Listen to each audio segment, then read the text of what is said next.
चलिए अब सवाल जवाब का सिलसिला हम शुरू करते हैं। हमारे फर्स्ट व्यूअर जो है वो है पीयूष जी। उनका सवाल है नेटवर्क 18 पे। उनके पास नेटवर्क 18 के शेयर है जो उन्होंने 58 रुपीज 20 पैसा में खरीदे हैं। वो आपसे जानना चाहते हैं कि शॉर्ट टर्म व्यू क्या हो सकता है इस स्टॉक। तो आई थिंक ये फिलहाल 5695 वाला जो है, it's gradually showing an upward trend. 50 period moving average का ये रेजिस्टेंस है, वहीं पे है 68 रुपीज का। वो तो एक बार आई थिंक थोड़ा सा रेगुलर कंसोलिडेशन जरूर हो रहा है। एज लॉन्ग एज 54 रुपीज का सपोर्ट बनता है तो आई थिंक बने रहिए। और 60 के ऊपर ये स्टॉक सस्टेन करता है तो आई थिंक ये 65 68 तक जा सकता है टू स्टार्ट विथ। अमोल जी का सवाल है, वो पूछते हैं अडानी ग्रीन पे। अडानी ग्रीन के शेयर है उनके पास, वो एवरेज करना चाहते हैं इन लेवल्स पे। वो आपसे जानना चाहते हैं कि अडानी ग्रीन पे आपका व्यू क्या है और आप एवरेजिंग की सलाह देंगे या नहीं। सो आई थिंक ये स्टॉक जो है बहुत ही लंबा कंसोलिडेशन में हुआ है। I think no harm average करने के लिए 900 के स्टॉप लॉस के साथ एवरेज करिए, because it's a matter of time. एक बार ये स्टॉक में रिवर्सल आया और 1100 लेवल्स को क्रॉस करता है तो I think this can give good returns. So risk reward ratio के अनुसार और जो पास डेटा हम देख रहे हैं, I think this is surely attractive level to add more. Okay, अगला सवाल ले लेते हैं। और अगला सवाल है गगन मित्तल जी का। He is asking for two stocks. एक तो उनके पास डिजिटाइड सोल्यूशन है, DIGITIDE सोल्यूशंस। तो उनके पास जो है शेयर वो 275 रुपीज पे उन्होंने खरीदे हैं। 150 शेयर है, 1 साल का व्यू रखते हैं। आपसे राय मांगना। Digitide solution, it's hard to get. Is it a yes, BSE stock? Okay, only Digitide. So I या think ये जो 204 का है वो. So I'll yes. just have a look. Yes, 1 minute. I think stock में कुछ strength तो दिख नहीं रही है. लोअर डाउनवर्ड ट्रेंड है. तो आई वुड से डाउनसाइड और भी आ सकती है। आज के लो के साथ आप स्टॉप लॉस के साथ होल्ड करिए। मे बी एक बाउंस आया 230 to start with, but trend में कुछ भी स्ट्रेंथ फिलहाल नहीं दिख रही। और इनकी खरीद जो है 275 की है। So he has been holding from 275 levels and it's down to 204 levels. Well, so and स्ट्रेंथ, yeah, so relatively new stock also, so data इतना है नहीं, but फिलहाल it's just only consolation is कि previous support जो 200 का है वहीं पे आया है and getting towards oversold. So अगर bounce आता है तो just wait for a bounce back. Sangeeta जी का सवाल है। ये सवाल है एलाइड डिजिटल सर्विसेज पे। उनके पास एलाइड डिजिटल सर्विसेज के 110 शेयर है जो उन्होंने 230 के भाव पे खरीदे हैं। आपसे जानना चाहते हैं कि 1 साल तक वो होल्ड करेंगी तो ठीक सही रहेगा। आई थिंक जैसे एक्चुअली ये स्टॉक में कल से हम देख रहे हैं कि थोड़ा मोमेंटम जरूर बना है। So I think this stock की it's on a road to recovery. तो आई थिंक जो नियर प्रीवियस लो हुआ था 140 के लेवल्स के आसपास, that should be taken seriously as a support level.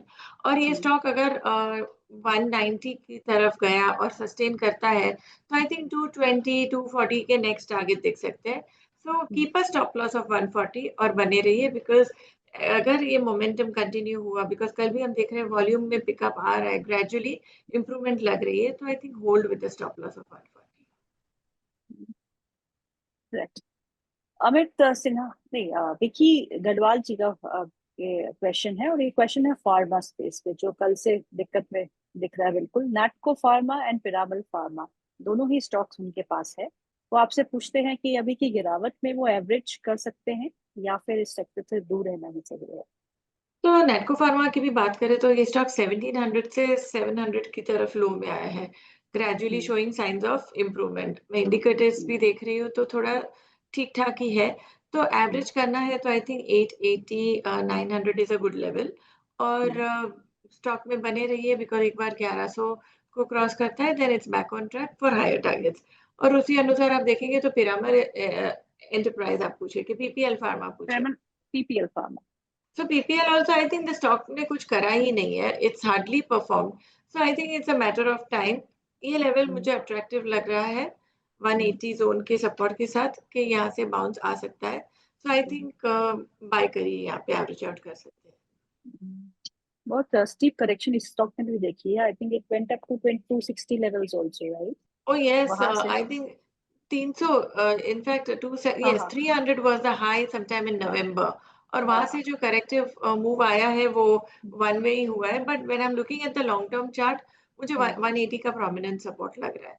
तो अगर ये स्टॉक में कुछ दम है, स्ट्रेंथ है, तो 180 has to be respected as support levels.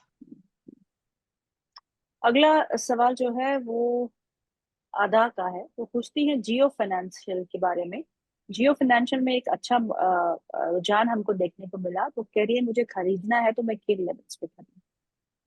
तो ये स्टॉक वन वे चला है, तो आई थिंक दी स्टॉक्स एक ट्रेंड अच्छा ही है, तो हर एक डिप पे खरीदना चाहिए। सो आई थिंक 320 का एक सपोर्ट आ रहा है, 300 का एक सपोर्ट आ रहा है। ये सपोर्ट अगर ये स्टॉक करेक्ट होता है ये लेवल्स पे, तो आप ऐड करिए। ओके। अखिलेश यादव जी पूछते हैं कैस्ट्रॉल इंडिया के बारे में। कैस्ट्रॉल के नतीजे भी आए थे, उसके बाद ये स्टॉक में थोड़ा बहुत मुनाफा वसूली भी देखने को मिली। कैस्ट्रॉल ऑन चार्ट्स कैसा लगता है? So Castrol and all this is I think crude related. फिलहाल जिस तरह से मैं ये चार्ट देख रही हूँ, वेल कंसोलिडेट ही हो रहा है, तो मेरे ख्याल से होल्ड करिए 200 के सपोर्ट के साथ, as long as, because that is a level of multiple support level. So I think इसका एक अच्छा सा स्ट्रेंथ होना चाहिए। 200 फिलहाल रेंज रखिए, 200 to 230। Clarity will come only about 235। प्रीति सिंह का सवाल है। वो पूछती हैं दो स्टॉक्स के बारे में। एक है डेटा पैटर्न, उनके पास 1800 रुपये में उन्होंने खरीदा है, और केफिन टेक्नोलॉजीज उन्होंने खरीदा है 366 में। दोनों ही स्टॉक्स पे आपकी राय? So I would say actually data pattern part of defense. Long term chart भी ठीक है, अच्छा सा एक रिट्रेसमेंट करेक्टिव मूव भी आ चुका है। तो मेरे हिसाब से ये I am sure it is for a long term perspective.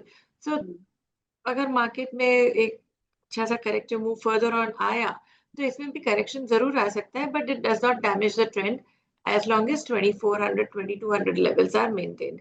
तो आई थिंक ये स्टॉक भी लॉन्ग टर्म के लिए खरीदा जा सकता है। accumulation will be the best pattern to do it। तो आपको जब ये सब स्टॉक्स में स्ट्रेंथ दिखे, तो you will definitely get good returns. और दूसरा आपने मुझे पूछा है वो दैट इज केफिन टेक्नोलॉजीज। या so KFin also I think it's pretty much at its support levels currently जैसे हम देख रहे हैं। तो आई थिंक ये लेवल लॉन्ग टर्म के लिए मुझे सही लग रहा है। Cluster of support coming at 1000 levels, और यहाँ पे है 1170 का प्राइस। आई थिंक बाय कर सकते हैं ये लेवल्स पे। ओके। अगला सवाल है फारूक मुमताज जी का। पूछते हैं दो स्टॉक्स के बारे में। एक है पीटीसी इंडिया और दूसरा है एक्सो इंडिया। एक्सो इंडिया 15 शेयर है उनके पास, जो उन्होंने 3605 के भाव पे खरीदे हैं। और पीटीसी इंडिया 200 शेयर है उनके पास, जो उन्होंने 177 के भाव पे खरीदे हैं। दोनों पे लॉन्ग टर्म व्यू रखते हैं। तो आपसे पूछते हैं कि क्या टारगेट्स हो सकते हैं लॉन्ग टर्म? तो पीटीसी की शुरुआत करें तो आई थिंक ये स्टॉक भी एक हायर बॉटम बना रहा है, सपोर्ट पे है और रेगुलर रिट्रेसमेंट है।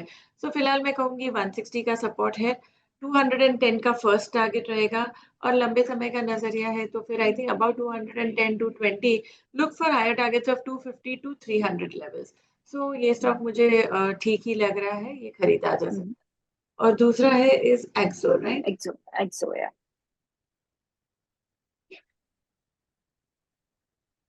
तो एक्सो नोबल जो 3700 का है यस। फिलहाल। Yes. Yes, so yes. I think ये स्टॉक भी एक रेंज में ही चला है। 3400 का सपोर्ट है फिलहाल, 3700 का प्राइस है, 4000 का नियर टर्म टारगेट है, और आगे जाके हम देख सकते हैं 4600 भी हो सकता ठीक है, दोनों स्टॉक्स जो है आप होल्ड कर सकते हैं for PTC India also and एक्सो ऑल्सो। अगला सवाल जो है दिलीप व्यास जी का है, राजकोट से हमें लिखते हैं। पूछते हैं स्टील एक्सचेंज इंडिया।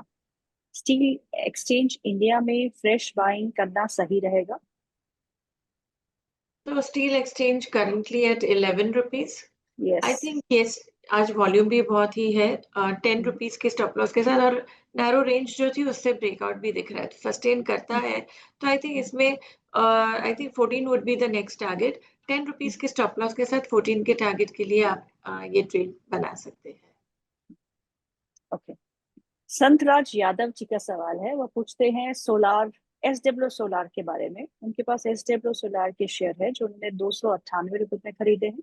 नेटवर्क 18 के शेयर है। नेटवर्क 18 के बारे में हम बात कर चुके हैं, तो हम उसको नहीं लेंगे। तो एसडब्ल्यू सोलार के बारे में बताइएगा। 298 की खरीद है, 2 महीने का व्यू है, बहुत ही शॉर्ट टर्म। आपकी राय? वेल तो ट्रेंड तो फिलहाल जरूर वीक हुआ है, बिलो ऑल मूविंग एवरेजेस, और टिक नहीं पा रहा है। So all I can say इस 250 के साथ होल्ड करिए। अगर 250 का स्टॉप लॉस होता है तो एक बार एग्जिट कर लीजिए। और 2 महीने का नजरिया है तो I think expect a range of 250 to 330। वो रेंज में अभी फिलहाल मुझे लग रहा है कि अगर इस स्टॉक में रिवर्सल आया और टर्न अराउंड हुआ तो 330 would be the first target. Okay, Kamlesh ji का सवाल है, वो पूछते हैं वैशाली मैम, एबीबी में लॉन्ग टर्म के लिए करंट लेवल्स पे खरीद सकते हैं? आई थिंक एबीबी बहुत ही करेक्ट हो चुका है, एंड आई थिंक ये एक अट्रैक्टिव लेवल है। 5,000 का मुझे सपोर्ट लग रहा है, बिकॉज द प्रीवियस लो था वो भी यहीं कहीं था। तो आप ये खरीदी कर सकते हैं, और आई थिंक ओवरसोल्ड जोन में भी है। तो आई थिंक 5,600 5,800 का फर्स्ट टारगेट है, वहां से we can have a relook. तो ये लेवल्स पे मुझे सही लग रहा है।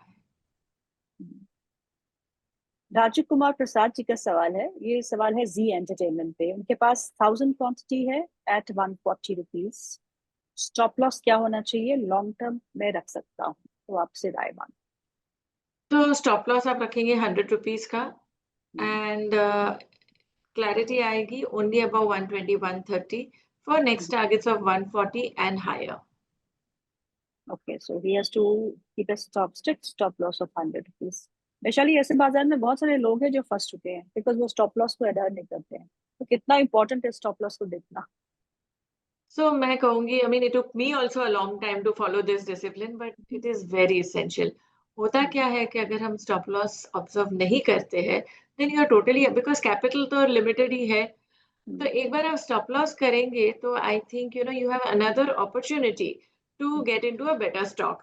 अगर आप स्टॉप लॉस नहीं करें और इरोजन आप देखते ही रहे तो that is a dead block, and आपकी कैपिटल जो आपने डाली है दोबारा वो आने के लिए भी I think it's doubtful, depending on the fall that you are observing and depending on the stock. So मेरे हिसाब से it took me really a very long time, but trading हो या जो भी है, because now market is also so dynamic. हर yes एक यस। टाइम नए नए सेक्टर्स है, नए नए स्टॉक्स है।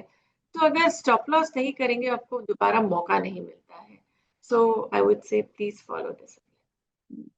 आप एक मनोज ट्रेड लेंगे उसके पहले ही आपको डिसाइड करना है, is it a favourable trade, is it a risk reward, can I afford this stop loss, मैं कहाँ तक ये झेल सकता हूँ, then you buy this stock.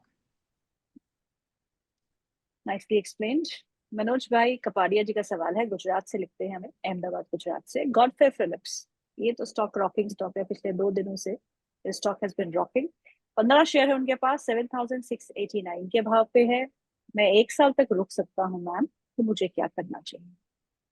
I think stock is totally in very very high upward move और perpendicular up move है। So मेरे हिसाब से जिस तरह से ये चला है, थोड़ा स्टॉक तो जरूर आप प्रॉफिट बुक कर लीजिए, बिकॉज राइट फ्रॉम 4,000 टू 10,800। तो हो सकता है if the stock has got inherent strength ये 13,000 तक भी जा सकता है।